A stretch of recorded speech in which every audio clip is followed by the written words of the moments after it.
Hello everyone, welcome to my channel. आज के मैं अपने वीडियो में ईसीजीसी की मेन एक्टिविटीज़ के बारे में डिस्कस करूँगी। अपने लास्ट वीडियो में ईसीजीसी के इंट्रोडक्शन के अंतर्गत पूरा डिटेल में ईसीजीसी क्या होती है, हाउ ईसीजीसी सपोर्ट एक्सपोर्टर्स, किस तरीके से ईसीजीसी की हेल्प से एक्सपोर्टर्स को आसानी होती है अपने प्रोडक्ट्स को दूसरी कंट्रीज़ में एक्सपोर्ट करने के लिए, इन सारी चीज़ों के बारे में मैंने डिस्कस किया है। आज के अपने में वीडियो में ईसीजीसी के मेन एक्टिविटीज़ या हम कह सकते हैं ईसीजीसी की पॉलिसीज़, इनके बारे में डिस्कस करेंगे। अगर आपको कोई भी डाउट है इंट्रोडक्टरी टॉपिक में ईसीजीसी के, तो प्लीज़ कमेंट बॉक्स में लिख दीजिए। और मैंने इंट्रोडक्टरी ईसीजीसी का लिंक डिस्क्रिप्शन बॉक्स में दे रखा है, आप उससे भी जा करके ईसीजीसी के इंट्रोडक्शन पार्ट को कवर कर सकते हैं। Now we will start. First of all, ECGC कौन कौन सी मेजर सर्विसेज ऑफ़र करती है, मतलब क्या क्या फैसिलिटी, क्या क्या एक्टिविटीज़ बेसिकली ईसीजीसी करती हैं। उसमें first one is provide credit insurance policies. मतलब ईसीजीसी एक्सपोर्टर्स को क्रेडिट इंश्योरेंस पॉलिसी प्रोवाइड करती है। जो क्रेडिट इंश्योरेंस पॉलिसी प्रोवाइड करती है, बहुत तरीके की क्रेडिट इंश्योरेंस पॉलिसी होती हैं। We will discuss all these policies one by one in this video. Exporters को स्पेशली बैंक को गारंटी भी प्रोवाइड करती है, एज वेल एज ईसीजीसी कुछ स्पेशल स्कीम्स के थ्रू भी एक्सपोर्ट को प्रमोट करती है। We will discuss all these things one by one. First of all, credit insurance policies, मतलब ईसीजीसी कौन कौन सी क्रेडिट इंश्योरेंस पॉलिसीज़ प्रोवाइड करती हैं एक्सपोर्टर्स को ईजिली एक्सपोर्ट करने के लिए। उसमें फर्स्ट आता है हमारा standard policy. This standard policy is generally for a very short term export. मतलब स्टैंडर्ड पॉलिसी जो ईसीजीसी की है वो शॉर्ट टर्म के एक्सपोर्ट के लिए होती है। इसको हम जनरली 4 पार्ट्स में डिवाइड कर सकते हैं स्टैंडर्ड पॉलिसी को। First one is shipment policy, comprehensive risk. Second one is shipment policy, political risk, then contract policy, comprehensive risk, and contract policy, political risk. Basically जो shipment policy, comprehensive risk and contract policy, comprehensive risk है, ये दोनों में basically जो ECGC की policy है वो both commercial as well as political risk को कवर करती हैं from the date of shipment and from the date of contract. Shipment policy में जिस दिन से एक्सपोर्टर्स के पास से प्रोडक्ट शिप हो चुका है, उस दिन से टर्म्स पॉलिसी के स्टार्ट हो जाते हैं और उस दिन से प्रोडक्ट जो है वो पूरे पॉलिसी के कवर के अंदर आ जाती है। इन द सेम वे जो कॉन्ट्रैक्ट पॉलिसी है, उसके अंदर कॉन्ट्रैक्ट कॉम्प्रिहेंसिव पॉलिसी या कॉम्प्रिहेंसिव रिस्क पॉलिसी में बेसिकली कमर्शियल एंड पॉलिटिकल दोनों ही रिस्क कवर होते हैं from the date when the contract is started. मतलब जिस डेट पे दोनों पार्टीज कॉन्ट्रैक्ट में आ गए होते हैं, उसी डेट से contract comprehensive risk policy start हो जाती है।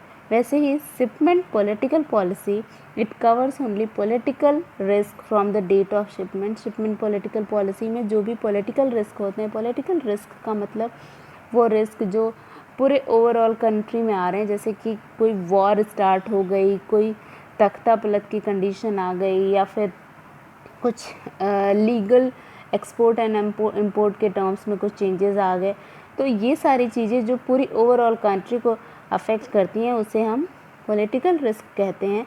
तो ये रिस्क जो होता है, इसको कवर करता है from the date of shipment से शिपमेंट पॉलिसी के अंदर। ईसीजीसी की जो शिपमेंट पॉलिसी होती है उसमें ये रिस्क को कवर करते हैं। वैसे ही कॉन्ट्रैक्ट पॉलिसी, जो कि कॉन्ट्रैक्ट पॉलिसी पॉलिटिकल रिस्क है, उसमें सिर्फ और सिर्फ पॉलिटिकल रिस्क को कवर किया जाता है from the date of contract. मतलब जिस दिन से दोनों कंट्री की पार्टीज एक दूसरे के कॉन्टैक्ट में आ चुकी हैं और दोनों ने एक दूसरे के बीच में कॉन्ट्रैक्ट स्टार्ट कर दिया है, उसी दिन से contract political risk policy start हो जाती है ईसीजीसी की। मतलब जो ये स्टैंडर्ड पॉलिसी है जनरली 4 टाइप की होती हैं, और जो कॉम्प्रिहेंसिव रिस्क पॉलिसी है उसमें commercial as well as political दोनों तरह के रिस्क को कवर किया जाता है, और जो सिर्फ पॉलिटिकल रिस्क है उसमें ओनली पॉलिटिकल रिस्क को ही कवर किया जाता है। रिस्क और टाइप्स ऑफ रिस्क के बारे में मैंने ऑलरेडी एक अलग से वीडियो में सारी चीज़ें डिस्कस कर रखी हैं, मैं उसका लिंक भी डिस्क्रिप्शन बॉक्स में दे दूँगी। आपको अगर कोई भी क्वेरी हो तो आप उससे जा कर के दे सकते हैं। जनरली कमर्शियल रिस्क जो होता है वो रिस्क बायर एंड से स्टार्ट होता है, मतलब इट मे बी पॉसिबल कि बायर प्रोडक्ट्स को या गुड्स को एक्सेप्ट ना करे, इट मे बी पॉसिबल कि बायर गुड्स को एक्सेप्ट कर ले, बट एक्सेप्ट करने के बाद उसके बिहाफ में जो भी मनी या जो भी पैसे देने हों वो ना दें। तो ये सारी चीज़ें हमारी कमर्शियल रिस्क के अंदर आती हैं। Next type of credit insurance policy is small exporters policy. Means small exporters here means वो एक्सपोर्टर जिसका प्रोजेक्टेड टर्नओवर किसी पर्टिकुलर ईयर का 50 लाख से ज़्यादा ना हो, इनको ऐसी रिस्क कवर देती है ईसीजीसी जिसमें commercial as well as political दोनों ही रिस्क को कवर किया जाता है।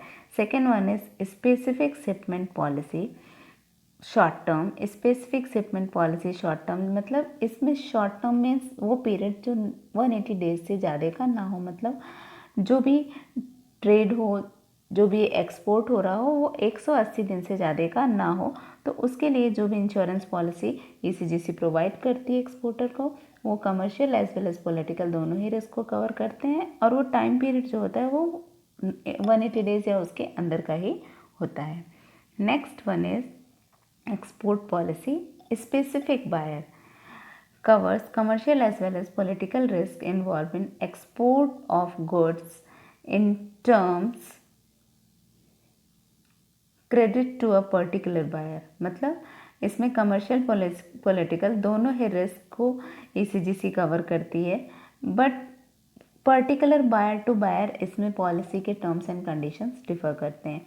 मतलब किसी बायर पे डिपेंड करता है, कमर्शियल एंड पॉलिटिकल दोनों ही रिस्क कवर होंगे, किसी बायर के लिए सिर्फ पॉलिटिकल रिस्क कवर होंगे, एंड किसी बायर के लिए insolvency and default of LC opening bank and political risk ये कवर होंगे। मतलब जो एक्सपोर्ट पॉलिसी है ये ऐसी इंश्योरेंस पॉलिसी है जो बायर टू बायर डिफ़र करेगी और डिपेंड करेगा एक्सपोर्टर पे कि किस बायर के अकॉर्डिंग वो किस तरह की पॉलिसी या कौन सी पॉलिसी को ऑप्ट करता है।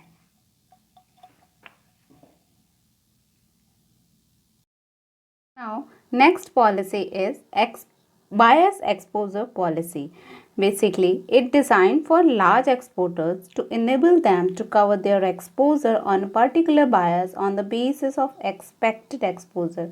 ये बायर एक्सपोजर पॉलिसी जो ईसीजीसी की है वो जनरली लार्ज एक्सपोर्टर्स को सपोर्ट करती है, लार्ज एक्सपोर्टर्स को प्रोटेक्शन प्रोवाइड करती है, और इसमें जो पॉलिसी होते हैं उसके अलग अलग तरीके के रूल्स एंड रेगुलेशंस होते हैं। मतलब सम पॉलिसीज में cover risk for specific buyers and some policy में cover risk for all the buyers. मतलब जो भी लार्ज एक्सपोर्टर्स होते हैं अगर वो चाहें तो कोई ऐसी पॉलिसी को ऑप्ट करें ईसीजीसी की जो सिर्फ स्पेसिफिक बायर के रिस्क को कवर करे, और इट मे बी पॉसिबल कि एक्सपोर्टर कोई ऐसी पॉलिसी ऑप्ट करे ईसीजीसी से जो कि ऑल बायर्स, जितने भी बायर्स हैं सबको ही कवर करे। Next one is export turnover policy. It provides benefit to large exporters whose contribution not less than rupees 10 lakh per annum as a premium. मतलब जो ये एक्सपोर्ट टर्नओवर ईसीजीसी की policy है ये जनरली लार्ज एक्सपोर्टर्स को cover करती है, और ये लार्ज एक्सपोर्टर्स में वो एक्सपोर्टर्स आते हैं जिनका एनुअल प्रीमियम जो कि ईसीजीसी को जाता है वो प्रीमियम 10 लाख रुपीज़ से नीचे का नहीं होता, उनको ये कवर करती है। Now next policy is export consignment export policy. Consignment export policy एक नया ट्रेंड है जो कि अभी के टाइम में इंडियन एक्सपोर्टर्स ने यूटिलाइज करना या इस्तेमाल करना स्टार्ट कर दिया है। इसमें जनरली क्या करते हैं कि अपने पोर्ट से प्रोडक्ट को या गुड्स को दूसरे जगह पे भेज देते हैं, दूसरे पोर्ट पे भेज देते हैं, और वहाँ पे एक एजेंट अपॉइंट करते हैं। वो एजेंट उन गुड्स को होल्ड करके रखता है और वो फिर बायर को सर्च करता है, देन प्रोडक्ट्स को बेचता है मार्केट में। मतलब there is definitely a time gap between shipment and the final reaching of product to the buyers. तो वो जो टाइम गैप होता है उस टाइम गैप को प्रोटेक्ट करने के लिए, टाइम गैप को मैनेज करने के लिए जो भी ईसीजीसी पॉलिसी प्रोवाइड करती है उसी को हम कहते हैं consignment export policy. To protect Indian exporters from possible losses from selling goods to ultimate buyers, अब इट्स मे बी पॉसिबल कि जो अल्टीमेट बायर को जब प्रोडक्ट्स मिल रहे हैं तब से शिपमेंट तक में बीच में कुछ भी मिस हैपनिंग हो जाए, इट मे बी पॉसिबल कि प्रोडक्ट शिप होने के बाद कुछ दिक्कत हो जाए, इट मे बी पॉसिबल कि एजेंट के पास रहते ही प्रोडक्ट को कोई प्रॉब्लम हो जाए, मतलब कोई भी इस तरीके की अगर डिफ़िकल्टी आती है तो उसको इसमें कवर करते हैं। Now next we will discuss, अब ये तो हो गई पॉलिसीज जो कि ईसीजीसी डायरेक्टली एक्सपोर्टर्स को सपोर्ट करती है, मतलब डायरेक्टली वो पॉलिसीज जो एक्सपोर्टर्स ईसीजीसी से बाय कर सकते हैं और अपने रिस्क को मिनिमाइज कर सकते हैं up to certain extent. Next हम बात करते हैं ईसीजीसी किस तरीके से बैंक को गारंटी देती है, बैंक को सपोर्ट करती है और बैंक को एनकरेज करती है एक्सपोर्टर्स को सपोर्ट करने के लिए, एक्सपोर्टर्स को फंड प्रोवाइड करने के लिए, जिससे एक्सपोर्टर्स आगे एक्सपोर्ट करने के लिए और भी ज़्यादा तैयार रहें। तो उसमें फर्स्ट हमारा आता है पैकिंग क्रेडिट इंश्योरेंस गारंटी। ये जो पैकिंग क्रेडिट इंश्योरेंस गारंटी है, जनरली बैंक एक्सपोर्टर्स को लोन या एडवांसेस देते हैं for production, distribution and packing and all, मतलब फ्रॉम प्रोडक्शन से फाइनल प्रोडक्ट बनने तक और उनकी पैकिंग तक जो भी फंड्स की रिक्वायरमेंट होती है, जो भी फंड्स बैंक के द्वारा एक्सपोर्टर्स को फुलफ़िल किए जाते हैं उसको इसमें कवर करते हैं। इसका प्रीमियम रेंज फ्रॉम 6 to 8 पैसे पर 100 रुपीज़ पर मंथ आता है and cover range from 50 to 75%। मतलब इसमें अगर बैंक को कोई भी लॉस होता है तो ईसीजीसी 50 to 75% का रिस्क जो है वो कवर करके रखती है। Next one is production finance guarantee cover advances given by bank against incentive at pre-shipment stage। pre-shipment stage पे कुछ भी अगर एक्सपोर्टर को फ़ंड की ज़रूरत पड़ती है, कहीं भी अगर एक्सपोर्टर को फ़ंड्स की रिक्वायरमेंट होती है और उसके लिए अगर बैंक कोई भी फ़ंड प्रोवाइड करता है बिफोर शिपमेंट, तो उसको भी ईसीजीसी गारंटी करती है और उसे हम प्रोडक्शन फिनेंस गारंटी कहते हैं। Next one is export credit insurance guarantee. इसको हम पोस्ट शिपमेंट भी कहते हैं। When bank grant post shipment advances, export credit insurance post shipment में आता है जब शिप हो जाता है प्रोडक्ट या गुड्स, उसके बाद जो भी मिस हैपनिंग होती है, जो भी रिस्क होता है, उस रिस्क को या जो भी कंडीशंस अराइज होती हैं, जो भी उसको शिपमेंट के बाद एक्सपोर्टर को जो फ़ंड की ज़रूरत होती है, उस फंड को मीट आउट करने के लिए बैंक जो भी फंड्स प्रोवाइड करती है, उस फंड को गारंटी जो प्रोवाइड करती है ईसीजीसी, उसको हम इंक्लूड करते हैं export credit insurance post shipment में। Next one is export credit insurance export finance when bank provide loan to overseas project. जब बैंक किसी ओवरसीज, किसी दूसरी कंट्री को लोन प्रोवाइड कर रही है या एडवांसेस दे रही है, जो फॉरेन करेंसी में होगा और कॉन्ट्रैक्टर कहीं का भी हो सकता है, मे बी इंडियन हो सकता है, मे बी फॉरेन कंट्री का हो सकता है, तो उसको जो भी वो फंड प्रोवाइड करती है बैंक, तो डेफिनेटली वो रिस्की होता है क्योंकि हमें रिटर्न चाहिए होता है या हमें जो पैसे वापस चाहिए होते हैं वो इंडियन रुपीज़ में चाहिए होते हैं और हमने जो भी पे किया है, जो भी एडवांस दिया है, वो हमारा फॉरेन करेंसी में है। तो नेचुरली ये बहुत रिस्की फैक्टर है और इस फैक्टर से ओवरकम करने के लिए जो ईसीजीसी लिमिटेड गारंटी प्रोवाइड करती है उसे हम इंक्लूड करते हैं export credit insurance export finance के गारंटी के अंदर।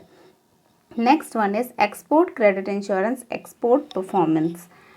इसके अंदर उन सारी चीज़ों को या उन पॉइंट्स को इंक्लूड करते हैं जो कि जनरली बैंक किसी भी फॉरेन इन्वेस्टमेंट में या फॉरेन कंट्रीज़ में अगर कोई भी इंडिविजुअल या कोई कंपनी अपना कुछ भी सेटअप स्टार्ट करना चाह रही है और उस सेटअप को स्टार्ट करने के लिए उसको फंड्स की ज़रूरत है, उस फंड्स को मीट आउट करने के लिए अगर वो बैंक को कांटेक्ट करती है या कोई भी इंडिविजुअल बैंक से लोन लेता है फॉर स्टार्टिंग और for setting up any kind of business, तो उसको हम इंक्लूड करते हैं export credit insurance export performance के अंदर। नाउ गवर्नमेंट थ्रू ईसीजीसी कुछ स्पेशल स्कीम्स भी अवेलेबल कराती है जिसके थ्रू भी हमारे एक्सपोर्टर्स को सपोर्ट मिलता है और प्रोटेक्शन मिलता है, वो ईजिली फॉरेन एक्सपोर्ट के लिए तैयार हो जाते हैं। फर्स्ट वन उसमें है हमारा transfer guarantee cover against losses arising out of confirmation of letter of credit, commercial risk 90% and political risk 75%। Transfer guarantee cover करती है जो भी रिस्क अराइज हो रहा है किसी भी लेटर ऑफ क्रेडिट के कन्फर्मेशन से रिलेटेड। इसमें जनरली कमर्शियल रिस्क जो होता है वो 90% तक कवर होता है, as well as political risk 75% तक कवर होता है। Now next special scheme is overseas investment guarantee. मतलब अगर कोई भी एक्सपोर्टर, कोई भी इंडिविजुअल, कोई भी कंपनी ये चाहती है कि वो दूसरे किसी कंट्री में जा कर के कुछ भी अपना काम स्टार्ट करे या किसी के जॉइंट वेंचर के साथ कोई काम स्टार्ट करे या कुछ अलग से इन्वेस्टमेंट करे, तो उसको भी ईसीजीसी सपोर्ट करती है। ईसीजीसी लिमिटेड उसको भी additional benefits, additional risk cover provide करती है। क्योंकि अगर कोई भी एक्सपोर्टर या कोई भी इंडिविजुअल, कोई भी कंपनी किसी दूसरी कंट्री में अपना सेटअप डालेगी तो नेचुरली एक कंटिन्यूअस फ्लो ऑफ फंड आएगा, तो वो ऐसी अर्निंग होगी जो गवर्नमेंट को या जो हमारी कंट्री को रेगुलर फॉर्म में फॉरेन करेंसी का इनफ्लो शो करेगी। तो इसके लिए भी गवर्नमेंट स्पेशली इन्हेंस करती है, स्पेशली इन एक्सपोर्टर्स को या इन इन्वेस्टर्स को भी एक लेवल तक पूरा सपोर्ट देती है, जिससे ये इन्वेस्टर्स एनकरेज हों और ये भी किसी दूसरी कंट्री में जाकर के इन्वेस्टमेंट के लिए फुल्ली अपने आप को सिक्योर समझें। Next one is exchange fluctuation risk cover. Naturally अगर कोई भी कंट्री किसी दूसरी कंट्री में ट्रेड करेगी तो उसका कहीं ना कहीं कुछ भी रिस्क तो डेफिनेटली एसोसिएटेड होगा, क्योंकि जो भी करेंसी की वैल्यू है वो लगातार इंक्रीज़ और डिक्रीज़ होती है। तो करेंसी की वैल्यू के इंक्रीज़ और डिक्रीज़ से जो भी एक्सपोर्टर्स हैं उनको उनके पैसे मिलने में भी, जो भी अर्निंग्स होनी है उनको उस अर्निंग में भी इंक्रीज़ या डिक्रीज़ होगा, तो उसको भी प्रोटेक्ट करने के लिए ईसीजीसी अलग से रिस्क कवर प्रोवाइड करती है। Hence we can say that ECGC play a very important role by providing insurance cover in respect of risk in export trade. These risks may include loss of money on account of foreign buyers becoming bankrupt or sudden import or exchange restrictions resulting in stopping of payment etc. ECGC एक ऐसी government undertaking है जो कि exporters को completely support करती है, promote करती है directly as well as with the help of bank को भी गारंटी देती है, जिससे बैंक भी एक्सपोर्टर्स को हमेशा फंड्स प्रोवाइड करते रहें, उनको सपोर्ट करते रहें, ताकि एक्सपोर्टर्स ज़्यादा से ज़्यादा अपने कंट्री के प्रोडक्शन को दूसरे कंट्रीज़ में सेल आउट करके फॉरेन कंट्री की करेंसी को अपने यहाँ अट्रैक्ट करें, अपने यहाँ लेकर आएँ, जिससे कि हमारे कंट्री के डेवलपमेंट में स्मूथनेस आ जाए। That's all for my today's video. If you have any query, any doubt related with this video, please write in comment and subscribe my channel for more such videos. Till then, take care, goodbye, have a nice day. Thanks for watching.